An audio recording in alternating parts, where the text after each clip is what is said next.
Assalamualaikum warahmatullahi wabarakatuh. Alhamdulillah wassalatu wassalamu ala rasulillah. Segala puji dan puja kehadirat Allah subhanahu wa ta'ala. Juga salawat dan taslim kepada Nabi besar Muhammad sallallahu alaihi wa ala alihi wa sahbihi wasallam. Melanjutkan bahasan tentang neraka teman-teman sekalian. Semoga Allah subhanahu wa ta'ala menyelamatkan kita dari tempat yang paling buruk yang Allah subhanahu wa ta'ala ciptakan. Sebagaimana Allah menyebutkan wa bi'sal masir, seburuk-buruk tempat yang dituju. Dan kita sudah membahas sampai ke bab 18 pada pertemuan yang lalu, tepatnya pembicaraan antara surga dan neraka. Bagaimana hadisnya kita ingatkan kembali dalam hadis Bukhari Muslim. Abu Hurairah meriwayatkan sabda Nabi SAW, tahajjatil jannatu wan nar, sesungguhnya surga dan neraka itu berbicara satu sama yang lain. Faqalatin nar, maka neraka berkata, uthirtu bil mutakabbirina wal mutajabbirin, orang-orang zalim dan orang-orang yang sombong yang memasukiku.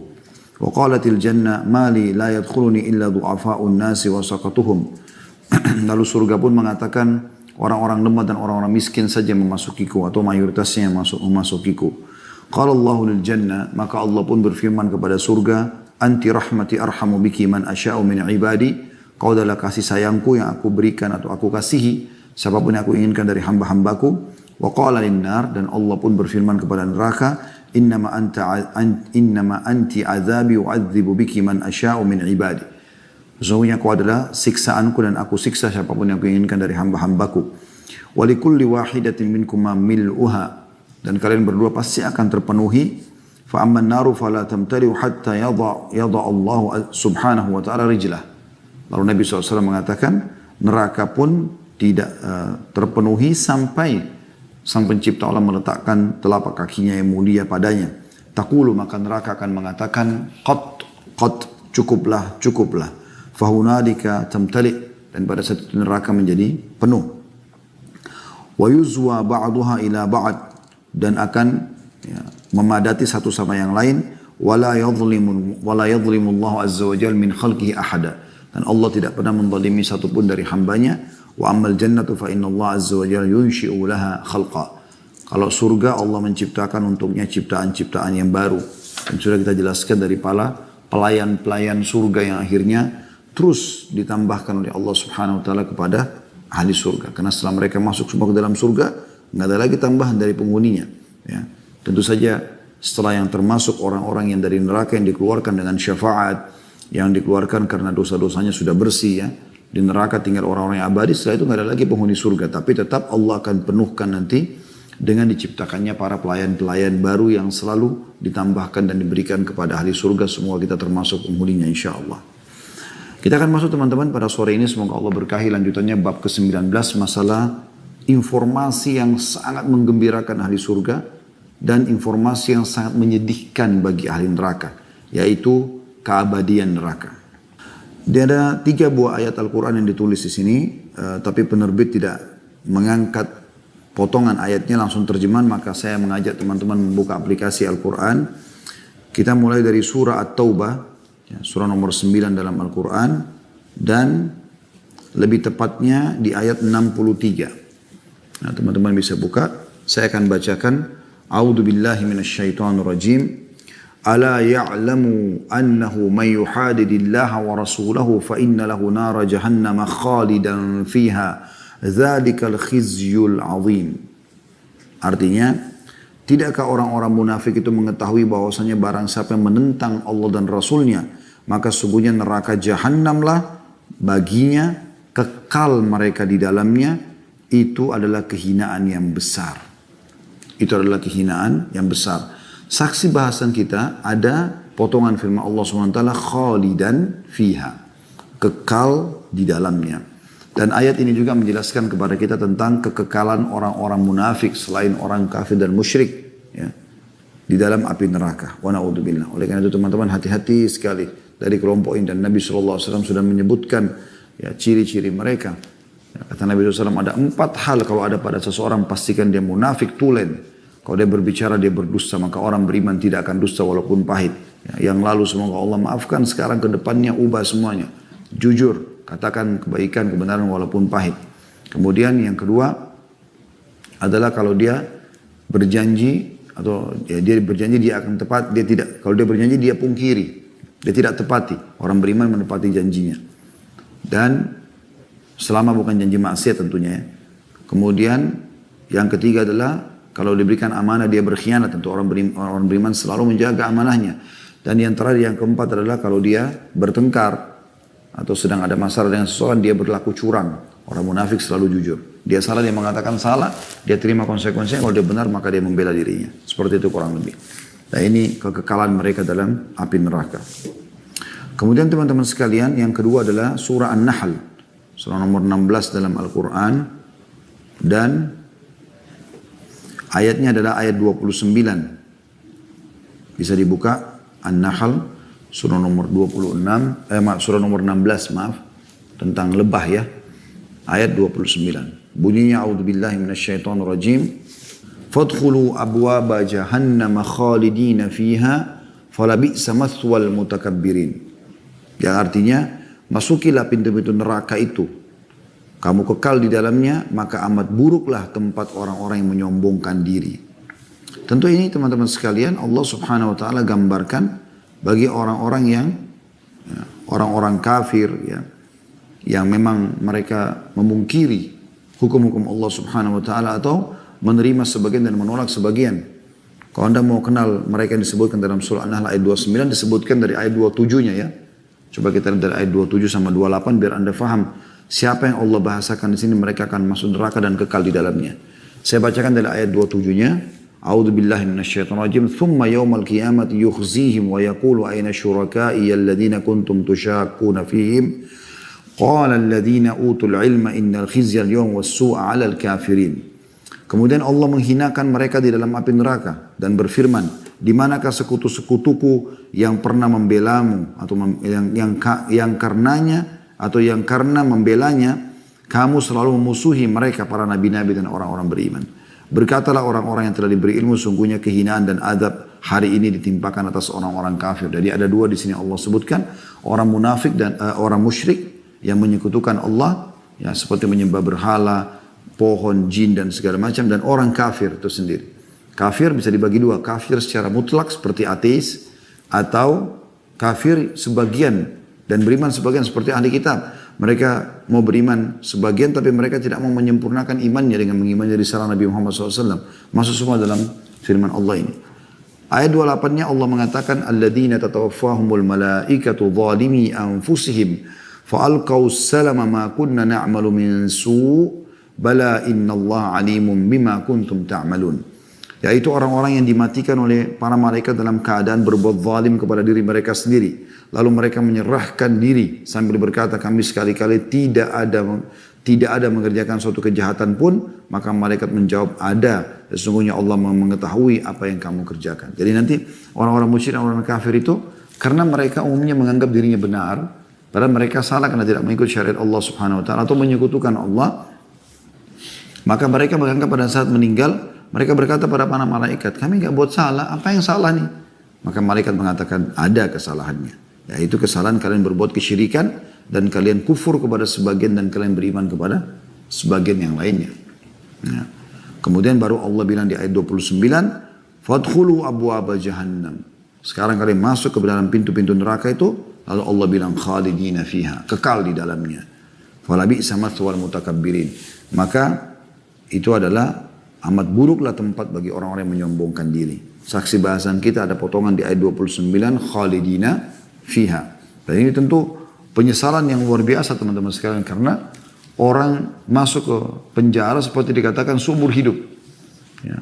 Tapi seumur hidup ini di dunia itu pun sudah sangat berat bagi seorang kalau dia dihukum seumur hidup. Itu pun dia masih ada sedikit atau masih ada pintu dia bisa memperbaiki dengan dia taubat misalnya, lalu kemudian dia mati, di akhirat dia selamat. Tapi di neraka nggak ada lagi.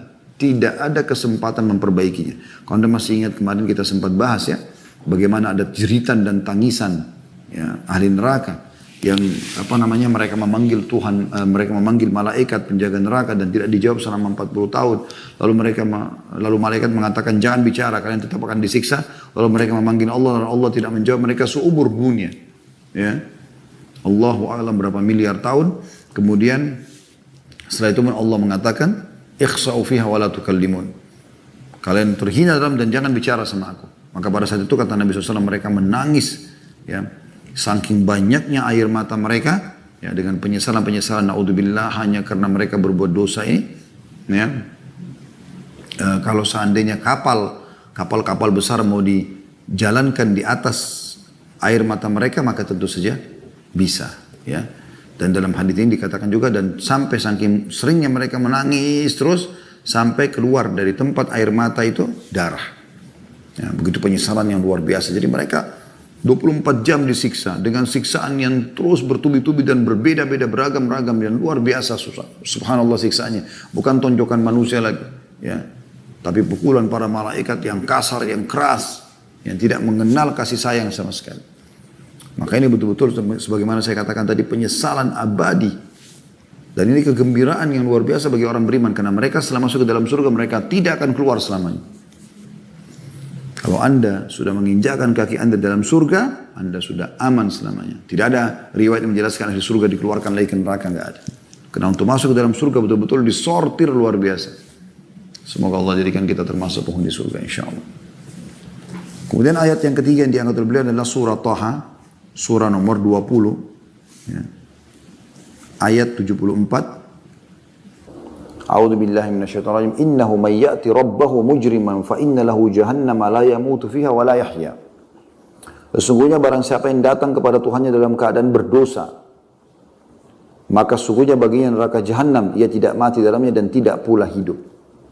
Ini saya bilang tadi sebenarnya orang di neraka itu teman-teman, ayat ini menjelaskan mereka disiksa, terpotong-potong anggota tubuhnya, hangus, terbakar, rusak kulitnya, dagingnya, hangus, nggak mati. Jadi tidak hidup, tidak mati dalam keadaan mereka tersiksa luar biasa. Ini kenapa semua? Hanya karena manipulasi data, hanya karena riba, hanya karena zina, hanya karena bohong, hanya karena memukul, hanya karena gunjing, hanya karena fitnah. Kenapa kalau anda tidak lakukan semua itu? Nggak buta mata kita kok kalau kita tidak melakukan gunjing atau fitnah. Nggak terpotong tangan kita kalau misalnya kita tidak mencuri atau manipulasi data. Kenapa harus lakukan? Kenapa nggak yang halal? Kenapa nggak yang baik-baik saja? Ketiga ayat ini dikuatkan dengan hadis Nabi SAW dan ini lebih jelas lagi merincikan tentang ayat-ayat tadi, yaitu hadis Ibnu Umar radhiyallahu anhuma. Beliau meriwayatkan sabda Rasulullah SAW, "Idza sara ahlul jannati ilal jannah wa sara ahlun nari ilal nar, utiya bil maut." Hatta yuj'ala bainal jannati wan nar. Thumma yunadi munadin ya ahlal jannah. La mauta wa ya ahlan nari la mauta. Fayazdadu ahlul jannati farahan ila farahihim wa yazdadu ahlun nari huznan ila huznihim. Hadis ini sahih riwayat Muslim jilid 17 halaman 186. Renungi teman-teman hadis ini. Saya baca terjemahannya. Kata Nabi Muhammad SAW, manusia terbaik, manusia yang paling terpercaya di muka bumi ini, pemimpin anak Adam, utusan Allah untuk kita semua. Dan ini sudah 1400 tahun yang lalu hadis ini disebutkan. Dan terus akan dibacakan oleh orang-orang beriman kepada orang-orang beriman yang lainnya sampai hari kiamat nanti. Kata Nabi SAW, dan ini bocoran tentu untuk hari kiamat nanti. Kita sudah dapat bocorannya luar biasa. Renungi, ketika ahli surga telah masuk ke dalam surga dan ahli neraka telah masuk ke neraka, semua sudah dihuni. Maka kematian didatangkan hingga diletakkan di antara surga dan neraka. Kemudian disembelih, dimusnahkan kematian itu sendiri. Kemudian penyeru malaikat yang menyembelih, ya, kematian tersebut dalam riwayat yang dikatakan diserupakan kematian dengan domba. Ya. Dan malaikat yang membawa kematian itu mengatakan wahai penghuni surga, dan mereka semua mendengarkan suara tersebut, mereka semua melihat ke satu arah itu. Kemudian malaikat mengatakan apakah kalian mengenal ini? Mereka mengatakan iya, itu adalah maut. Lalu dipanggillah seluruh penghuni neraka dan mereka semua melihat ke arah yang sama dan mereka mendengar seruan tersebut. Lalu mereka mengatakan atau malaikat mengatakan apakah kalian kenal ini? Mereka mengatakan iya, itu adalah maut. Karena mereka semua sudah merasakan mati itu pada saat pindah dari dunia ke akhirat, ya, ke alam barzah dan alam akhirat. Maka domba itu pun disembelih oleh malaikat, kemudian malaikat berseru. Nah, seruannya sama di sini, dua riwayat ini sama. Riwayat yang kita baca sekarang dan riwayat yang saya sampaikan tadi. Wahai ahli surga, tiada kematian. Wahai ahli neraka, Tiada kematian, maksudnya mulai saat itu sudah tidak lagi kematian. Maka ahli surga semakin gembira dan ahli neraka semakin bersedih. Kenapa ahli surga gembira? Karena mereka tidak akan pernah lagi masuk ke dalam neraka dan mereka juga akan merasakan nikmat yang tidak terputus-putus. Khalidina fiha. Karena sebagaimana neraka Allah gunakan kata khalidina fiha, neraka, surga pun Allah gunakan khalidina fiha. Ya, mereka kekal di dalamnya. Maka ahli neraka makin menyesal, sedih, bertambah sedih. Kenapa? Karena memang mereka tidak ada lagi berhenti siksaan tersebut. Abadi. Ya, sekali lagi siksaan dunia teman-teman. Kalau orang di penjara pun seumur hidup ada batas, nanti kalau dia meninggal selesai. Gak di penjara lagi, dikubur. Pindah ke alam barzakh. Atau ada orang di penjara 10 tahun, 20 tahun. Kan dia ada waktunya nanti dia keluar kalau dia masih hidup. Tapi di akhirat nanti gak ada lagi. Kalau sudah kekal, kekal selamanya. Dan tidak ada negosiasi. Nggak ada sogokan, nggak ada kasih sayang lagi di sana. Allah Subhanahu Wa Taala akan hukum orang yang pantas untuk dihukum. Oleh karena itu teman-teman, mulai detik ini, di sore ini, mari kita sama-sama benahi diri kita. Kalau ini mumpung Allah kasih satu hari lagi, alhamdulillah, mudah-mudahan Allah kasih kita umur lebih banyak lagi dari ini. Sekian banyak tahun yang maksimal Allah berikan kepada kita dan dalam ketaatan kepada Allah SWT, bukan kemaksiatan. Syukuri teman-teman. Kalau masa lalu antum ada hal-hal yang berbau dosa kepada Allah, bertobat, beristighfar, itu tiket keselamatan. Supaya semua fasilitas dunia kembali dan juga di akhirat pada saat anda meninggal nanti ditinggalkan oleh seluruh kerabat, harta semua anda tinggalkan, nama baik, jabatan dan masuk kuburan yang akan ditemani oleh amal. Tobat itu membersihkan kesalahan dan amal soleh akan ada. Ya. Dan kalau masa lalu anda berbuat amal baik, maka hari ini pertahankan. Kalau perlu tingkatkan. Kalau Allah masih kasih besok lagi, alhamdulillah. Kita melakukan hal yang sama lagi. Tapi jangan sia-siakan teman-teman. Tidak ada jaminan kita masih bisa hidup sampai nanti malam. Bagaimana Abdullah bin Umar mengatakan radhiyallahu anhuma, kalau seseorang di antara kalian tiba di pagi hari, jangan tunggu sore hari. Belum tentu dia sampai. Karena pasti dia mati. Ya. Entah kapan. Dan mati itu sesuatu yang misterius yang bisa datang setiap saat. Dan kalau dia tiba sore hari, jangan tunggu pagi hari. Belum tentu dia bisa hidup. Maka maksimalkan teman-teman sekalian. Bab ke-20 selanjutnya adalah masalah gambaran tentang sirat. Jembatan yang dibentangkan di atas neraka. Kalau teman-teman masih ingat beberapa bahasan yang lalu, di beberapa bab yang lalu saya sempat singgung. Nanti kalau kita sudah lolos dari timbangan amal, ahli neraka sudah dimasukkan ke neraka, tinggal ahli surga saja. Yang memang akan masuk ke surga. Tetap akan ada sirat dibentangkan di atas neraka. Kemudian di situ akan dilewati oleh orang beriman yang masuk ke dalam surga. Dan ada juga orang-orang beriman yang akan terkoyak. Ada juga orang beriman yang memang dasarnya harus masuk dulu ke dalam neraka. Karena dosanya lebih banyak. Kalau orang kafir, orang musyrik, sudah dari awal dilemparin ke neraka. Dan kita tidak bisa masuk ke surga kecuali lewatin sirat itu. Harus lewatin jembatan itu. Supaya ahli surga melihat neraka itu. Bagaimana dahsyatnya neraka itu. Bagaimana besarnya karunia Allah Subhanahu Wa Taala. Allah selamatkan kita dari neraka itu. Penulis mengangkat firman Allah SWT dalam surah Yasin ayat 66 yang bunyinya a'udzubillahi minasyaitonirrajim walau nasya'u latamasna 'ala a'yunihim fastabaqus sirata fa anna yubsirun. Dan jikalau kami menghendaki pastilah kami hapuskan mata mereka. Lalu mereka berlomba-lomba mencari jalan, maka betapakah mereka dapat melihatnya.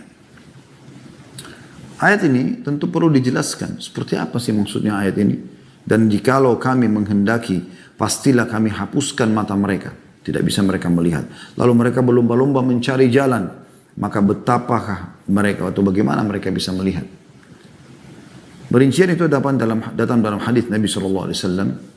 Dan hadis ini, hadis yang cukup panjang dan hadis yang sahih. Diriwayatkan oleh Muslim di jilid 3 halaman 70.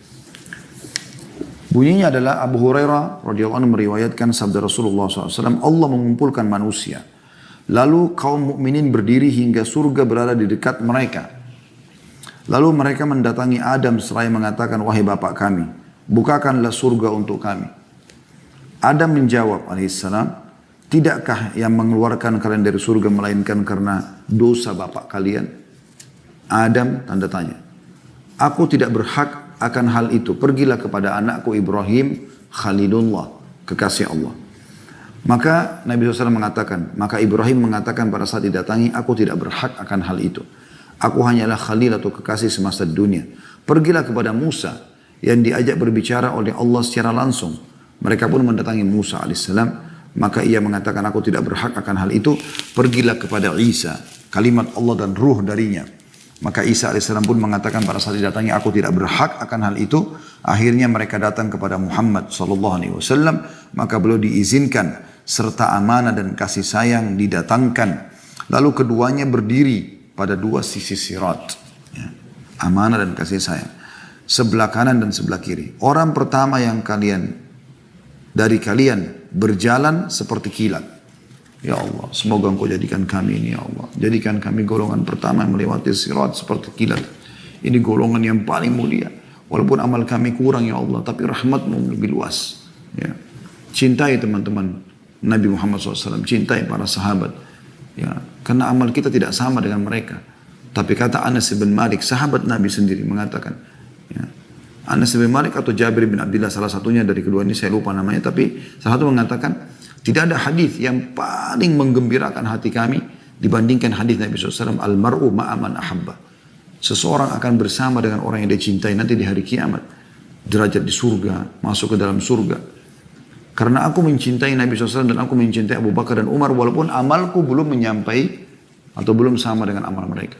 Itu sahabat Nabi berkata tentang sahabat Nabi yang lain dan tentang Nabi SAW. Bagaimana dengan kita? Lebih layak kita mengatakan kalimat itu, teman-teman. Kalau mereka lolos melewati sirat secepat kilat, sangat cepat dan sudah sampai langsung di tempat yang aman, bukan mustahil kita bersama mereka walaupun amal kita kurang. Merengek, tinggal modalnya menangis, mohon kepada Allah SWT, merengek. Tinggalkan semua dosa-dosa dan pelanggaran. Abu Hurairah mengatakan, lanjutannya, aku mengatakan ayah dan ibuku sebagai tebusan. Ini biasa orang Arab kalau mau bersumpah begitu. Maksudnya, ayah dan ibuku ini sebagai tebusannya, seakan-akan ayah dan anda lebih mulia ya Rasulullah daripada ayah dan ibuku. Tolong sampaikan, bagaimana seperti jalannya kilat itu. Abu Hurairah sebenarnya faham, tapi beliau ingin pastikan apakah seperti kilat yang biasa kita lihat, cepat sekali begitu langsung hilang lagi. Ya. Maka Nabi SAW menjawab, apakah kalian tidak melihat kilat? Bagaimana ia datang dan pergi dalam sekejap mata? Tiba-tiba. Ya. Seperti itu. Ya Allah, jadikan kami termasuk ini insya Allah. Dan semua yang mengikuti acara kami ini, baik siaran ulang ataupun langsung. Allahumma amin. Kemudian, yang kedua kata Nabi SAW, seperti burung yang terbang.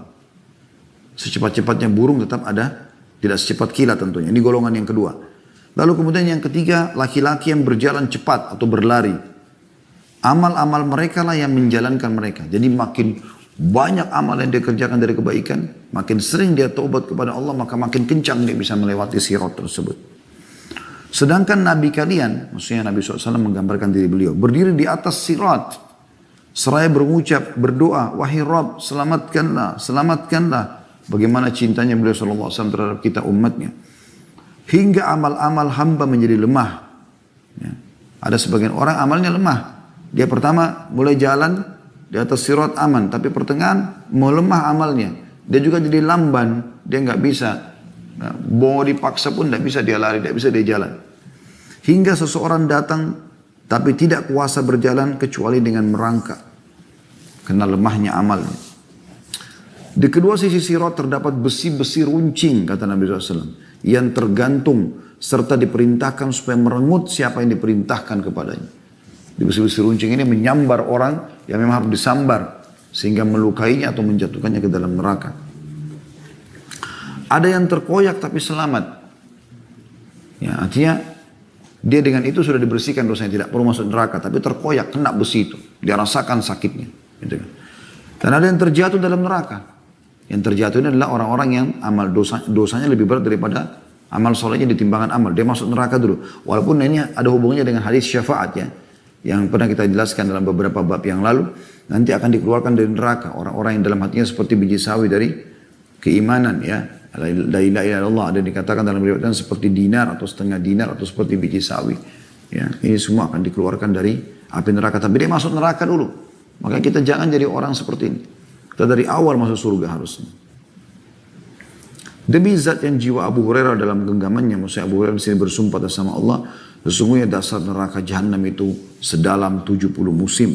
Ya, maksudnya Abu Hurairah telah mendengarkan dari Nabi SAW, Nabi menyampaikan kalau neraka dalamnya 70 tahun. Jadi bukan tempat siksa yang biasa, teman-teman.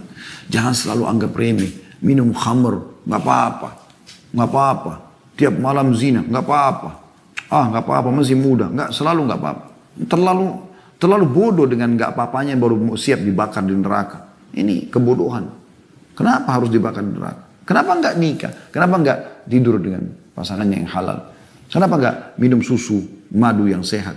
Kenapa harus buat pelanggaran gitu kan? Kalaupun buat dosa, segera taubat. Kembali kepada Allah SWT.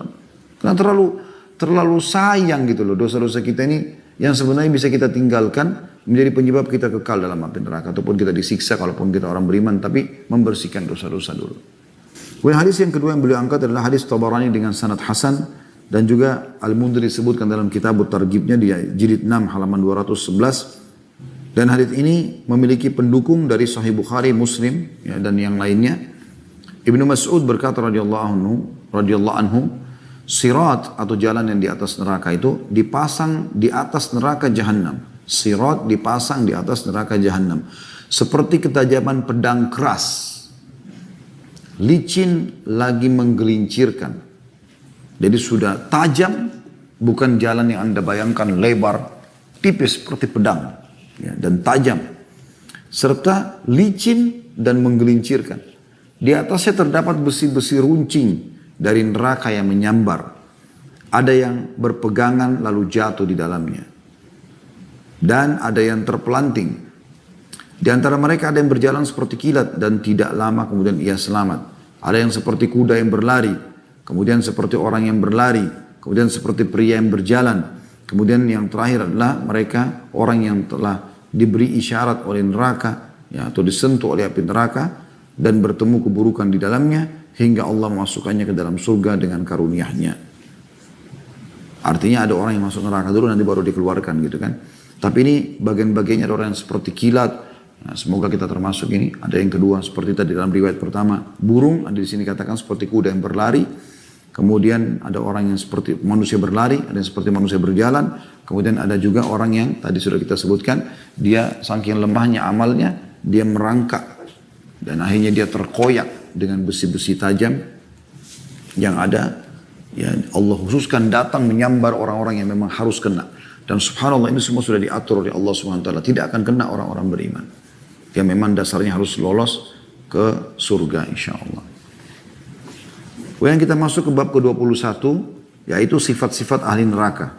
Jadi ada beberapa, tentu banyak, hampir semua dosa, terutama dosa besar kalau tidak tobat. Ya itu bisa menyebabkan masuk neraka. Tapi ada di sini yang disebutkan oleh penulis secara khusus ya. Dia coba menjelaskan mungkin yang paling banyak menjadi penyebab orang masuk ke neraka gitu kan. Paling berbahaya. Yaitu hadis nomor 51. Maaf tadi saya tidak sebutkan urutan-urutan hadisnya ya. Jadi dari tadi kita awal belajar itu kita sudah baca hadits 49, ya, kita sudah baca hadits nomor 50, dan sekarang kita baca hadits nomor 51, urutan dari awal kita belajar neraka ini.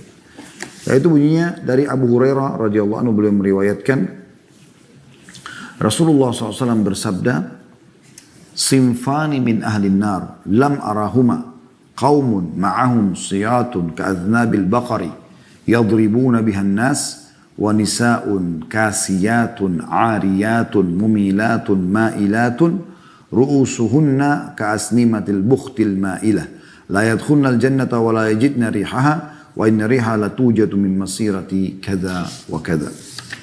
Artinya ada dua sifat ahli neraka yang belum pernah aku lihat. Maksudnya Nabi SAW ini enggak ditemukan di zaman beliau dua pelanggar ini. Yang pertama adalah kaum yang membawa cambuk seperti ekor sapi untuk mencambuk manusia. Jadi karena kekuasaannya, kezalimannya, semua orang yang tidak sejalan dengan dia walaupun dia salah, dia cambuk dengan pengawal-pengawalnya. Ini ahli neraka yang luar biasa. Karena kezaliman dia. Ya. Dia dikasih kepemimpinan untuk adil, untuk malah merendah, malah mengabdi, malah ya meraih pahala dari masyarakatnya, bukan malah menyiksa. Yang kedua, ini bagi ibu-ibu terutama peringatannya penting sekali, yaitu wanita yang berpakaian tapi telanjang. Gimana bisa? Ya karena ketat. Ya. Pakai kain tapi terbelah-belah. Sebagainya sengaja diperlihatkan untuk pamer, untuk mengundang syahwat. Condong dan mencondongkan. Terjemahan lain, menggelincir dan menggelincirkan. Dia tergelincir dan menggelincirkan. Artinya, ya dengan penampilannya seperti itu, otomatis dia akan condong memang pada lawan jenisnya, dan lawan jenisnya akan condong kepada dia. Terbuka dari perzinahan ya. Kepala mereka seperti punuk unta yang condong. Yang di blow yang tinggi, atau pakai konde yang biasa begitu mereka lakukan. Sengaja rambutnya dibuat seperti punuk unta. Ya artinya ini kiasannya jelas sekali ya. Maksudnya orang yang sengaja memang memperindah rambutnya, lalu kemudian sebentar di kanan kan, sebentar di kiri kan, semua tujuannya untuk menggoda lawan jenis. Kata Nabi SAW, mereka tidak masuk surga dan tidak akan mencium aromanya. Padahal aromanya benar-benar tercium dari jarak demikian dan demikian. Hadis ini riwayat Bukhari jadi 8 halaman 662 dan Muslim jadi 17 halaman 186. Dan ini teman-teman, terutama bagi muslimah, Anda pun muslim kalau mau mengikuti bisa. Ini sudah kami bedah 2 kali bahasanya. Pernah kita bedah di setiap hari Kamis ya. Hari Kamis jam 1 siang. Itu kita membahas tentang 70 kehidupan wanita. 70 kekeliruan wanita. Ini sudah kita bahas 70-70-nya, diantaranya tadi masalah tidak menutup aurat. Dan juga kita sudah menyinggung di bahasan kita yang sekarang tentang 40 hadis pilihan pembentukan karakter muslimah. Nah, diantaranya memang harus bagaimana menutup aurat dan mengetahui bahwasanya menutup aurat bagi muslimah itu adalah perintah Allah Subhanahu wa taala, itu yang pertama. Maka sebagai orang beriman kita mengamalkan karena perintah Allah, sebagaimana Anda mengerjakan sholat, Anda puasa, zakat dan seterusnya, semua itu sama dengan menutup aurat karena semua perintah. Dan juga sisi yang lain adalah supaya Anda tidak diganggu, karena Allah SWT mengatakan dalam Al-Quran tentang masalah hijab ini, dzalika adna alla yu'dzain. Salah satu tujuannya adalah supaya mereka tidak diganggu. Kalau perempuan pakai jilbab besar, pakai baju yang agak longgar, siapa yang mau ganggu dia gitu? Kecuali memang penjahat benar ya. Apalagi kalau sudah sampai pakai cadar misalnya. Orang juga kalau mau ganggu dia, naudzubillah, atau orang mau perkosa dia, berpikir ini cantik atau enggak gitu. Beda dengan orang kalau dasarnya pakai baju ketat, sobek-sobek ya. Sana sini artinya kekurangan kain. Ya, mohon maaf saya bahasa kali ini karena memang saya heran dengan itu. Padahal baju-baju itu bisa dipakai tapi dalam rumah dengan suaminya. Ini dipakai tempat umum. Sehingga ini betul-betul seperti hadis ini, dia condong dan mencondongkan. Ya. Dan dia tidak akan mencium bau surga. Ini godaannya banyak. Orang lihat pahanya tergoda, betisnya tergoda, lihat bokongnya tergoda, perutnya tergoda, dada yang tergoda, semua tergoda. Sementara perempuan itu besar sekali fitnahnya. Sampai kata Nabi SAW, kalau perempuan keluar, istashrafaha syaitan. Istashrafa itu artinya, orang Arab menggambarkan seperti orang kalau melihat sesuatu yang penting dan jauh supaya dia bisa lihat, ditaruh tangannya, telapak tangannya di atas keningnya kan untuk melihat. Nah seperti itu. Syaitan kalau perempuan keluar digituin sama syaitan. Dilihat, ini target nih. Bagaimana dia kalau rusak semua masyarakat ini. Subhanallah, kalau perempuan mau berzina teman-teman sekalian, jarang sekali batal. Tapi kalau kalau laki-laki yang mau zina perempuan nolak, pasti kecil sekali kemudian terjadi. Kecuali terjadi pemerkosaan. Makanya perempuan kuncinya di situ. Kemudian hadis yang lain diangkat oleh beliau adalah hadis. Tadi itu hadis riwayat Muslim ya. Jilid 17 halaman 190. Yang tadi saya salah menyebutkan Bukhari. Bukhari di hadis setelahnya. Yaitu hadis nomor 52. Harith bin Wahab radhiyallahu anhu pernah mendengar Nabi SAW bersabda, maukah aku kabarkan kepada kalian tentang ahli surga? Maka mereka para sahabat mengatakan, tentu ya Rasulullah. Seakan-akan Nabi bilang, mau nggak kalian mau nggak menjadi penghuni surga? Dan ini ciri-cirinya mereka. Maka beliau pun mengatakan, setiap orang yang lemah lagi dilemahkan, yang seandainya ia bersumpah di hadapan Allah, niscaya dia mendengarkan sumpahnya. Ya. Artinya orang yang kadang-kadang dianggap remeh, karena miskin, fisiknya mungkin atau paras wajahnya dianggap kurang. Tapi dia ahli ibadah. Azan selalu ke masjid, selalu baca Quran. Nggak dikenal oleh orang-orang. Itu ahli surga. Ya. Bagaimana dia termasuk ahli surga. Jangan dianggap remeh. Kalau ada orang Masya Allah sudah tampan, sudah cantik, kemudian suka baca Quran, suka zikir, suka ibadah, itu luar biasa. Mendapatkan keutamaan yang luar biasa. Gitu kan. Tapi Nabi SAW kasih gambaran. Jangan pernah anggap remeh orang hanya karena penampilannya. Ya, karena bisa saja dia, kata Nabi SAW, dia bersumpah atas Allah mengatakan, ya Allah hukum orang itu kita bisa dihukum. Ya, maka hati-hati. Jangan pernah anggap remeh orang. Bisa saja Anda anggap remeh dia, begitu Anda jarang, dia doakan keburukan, mobil Anda bisa tabrakan. Karena dekatnya dengan Allah SWT.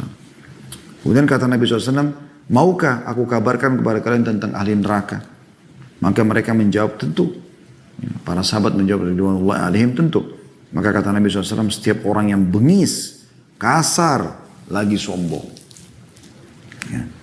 Bengis ini biasanya respon dia kepada orang. Diikuti dengan lototan mata, ayunan pukulan tangan, kaki, ya, dan sangat kejam. Bahasakan bengis begitu. Mulai dia sampai membunuh orang pun dia tidak peduli. Darahnya orang tidak ada di depan mata dia. Bengis. Ini tidak disukai dalam Islam. Kita jihad saja teman-teman sekalian. Jihad saja. Nggak boleh kita rusak fisik orang. Maksudnya tidak boleh kita bengisin. Dalam arti kata mutilasi misalnya setelah dia mati nggak ada. Kita tangkis-tangkis, kita serang, tusuk, dia mati, selesai. Udah itu, begitu saja. Orang menyerah pun kita tawan. Tawanan pun mau ditebus atau orang menawarkan perdamaian pun kita terima. Begitu dalam Islam. Sampai kata Nabi SAW waktu para sahabat masuk di Khaybar. Mereka lihat benteng Khaybar. Mereka tahu Nabi SAW sebelum meninggalkan Madinah sudah mengatakan Allah sudah menjanjikan kita akan menang di Khaybar. Dan mereka tahu Khaybar wilayah yang sangat kaya. Dan banyak orang-orang Yahudinya. Berarti mereka akan menang. Dengan 1.400 orang melawan 10.000 pasukan orang-orang Yahudi. Nabi SAW sudah katakan wahyu turun kita menang nih. Dan semua wilayah mereka akan jadi ghanimah. Hantaran rampasan perang. Sampai orang-orang munafik pun tergoda untuk ikut pada saat itu. Karena mereka tahu janji Nabi benar. Maka pada saat tiba, sahabat bertakbir. Allahu Akbar, Allahu Akbar. Kata Nabi SAW, kecilkan suara kalian. Karena yang kalian sedang seru, Allah SWT tidak tuli. Allahu Akbar, Allahu Akbar. Usah teriak-teriak. Kemudian kata Nabi SAW, jangan pernah kalian berharap bertemu dengan musuh. Harap mereka takut pergi. Berharap tidak usah berperang. Tapi kalau kalian bertemu, kokohkanlah kaki kalian. Jangan pernah kalian lari. Tidak boleh lari dari medan perang. Hidup ya dalam kondisi menang atau kita mati syahid. Begitu Islam. Maka nggak ada kebengisan. Kasar. Kata-katanya kotor, kasar. Tidak ada dalam Islam itu. Apakah dalam ceramah? Ya. Ini kalau kita temukan ada dai, lisannya suka ucapkan kayak biasa saja. Hina orang, caci maki orang. Tanda tanya kedaiannya ini. Bagaimana bisa? Dia kan faham hadis ini. Bahkan ini ahli neraka. Nggak boleh orang kasar. Nasihatin pun dengan cara yang benar. Gitu kan? Tegas boleh. Kasar nggak boleh. Tegas boleh. Ini nggak boleh. Haram dalam Islam. Tapi kalau kasar. Orang semua tahu kan. Bagaimana kasar itu dengan kata-katanya. Binatang lah apalah segala macam. Kayaknya kurang tepat gitu. Makanya Nabi SAW diingatkan oleh Allah, walau kunta faddan ghalidhal qalbi lam faddu min hawlik. Hai Muhammad, kalau seandainya kau itu keras hatimu, kasar sikapmu, maka mereka akan lari semua dari sisimu. Tapi Nabi SAW Allah puji dalam surah Al-Qalam, wa innaka la'ala khuluqin azim. Hai Muhammad, kau benar-benar punya sikap dan perilaku, karakter yang sangat luar biasa, akhlak yang luar biasa.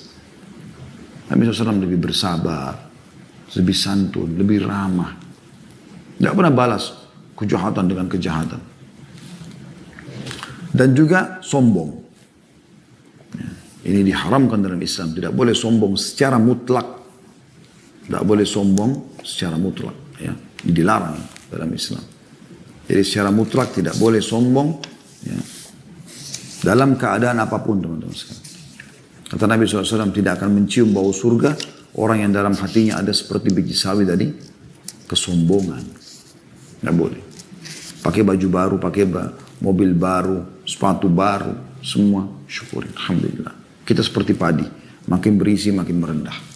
Bukan makin sombong. Allah berikan kelebihan tampan wajahnya, putih kulitnya, pintarlah, kayalah, apa. Alhamdulillah. Bukan kita jadikan kesombongan.